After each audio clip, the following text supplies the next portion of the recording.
કેમ છો વડનગરના મિત્રો? અહીંયા આજે એક એવી જગ્યાએ આવીને મસ્ત રીતે અહીંયા બેઠો છું કે આ બેસવાનું તમે લોકેશન જુઓ. અહીંયા આ સિટિંગ, અહીંયા તમને કંઈક નવું જ લાગશે.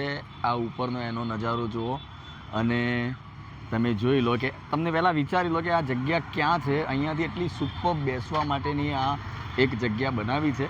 અહીંયા હું પણ આ પહેલી વખત આવીને અહીંયા બેઠો છું. તો અહીંયાથી હવે તમને પાછળનો એરિયા બતાવી દો. એકચ્યુઅલી આ પાછળ શું છે કે આપણું રેલવે સ્ટેશન છે અને એના પાછળ અહીંયા તમે જુઓ કે આપણી આ આનર્થ હાઈસ્કૂલ અને આપણી આ નગરપાલિકા છે. પરંતુ અહીંયા એટલી મસ્ત બેસવાની આ બધી જગ્યા અને લોકેશન બનાવ્યું છે કે મજા આવી. અહીંયા કામ હતું, રેલવે સ્ટેશન આવ્યો હતો તો અહીંયા બધાને બેસાડ્યા છે.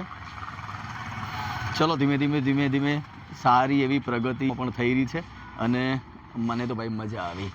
તો ઉપર પણ એટલું તમે જુઓ કે ઉપર પણ એટલું મસ્ત રીતે અહીંયા પેકિંગ કરેલું છે કે લગભગ તમને શક્ય બને એટલો છાંયડો આપવાનો પ્રયત્ન કરે. તમે ચોમાસામાં બેઠા હોય તો લગભગ વરસાદ પણ તમને એ અસર ના કરે. તો જો તમને આ જગ્યા કેવી લાગી છે, સારી લાગી હોય તો લાઈક ચોક્કસ કોમેન્ટ કરજો.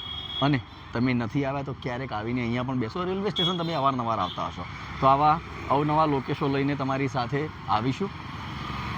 થેન્ક યુ મારા બ્લોગને, મારી ચેનલને ખૂબ વધુ સપોર્ટ કરવા માટે. Take care.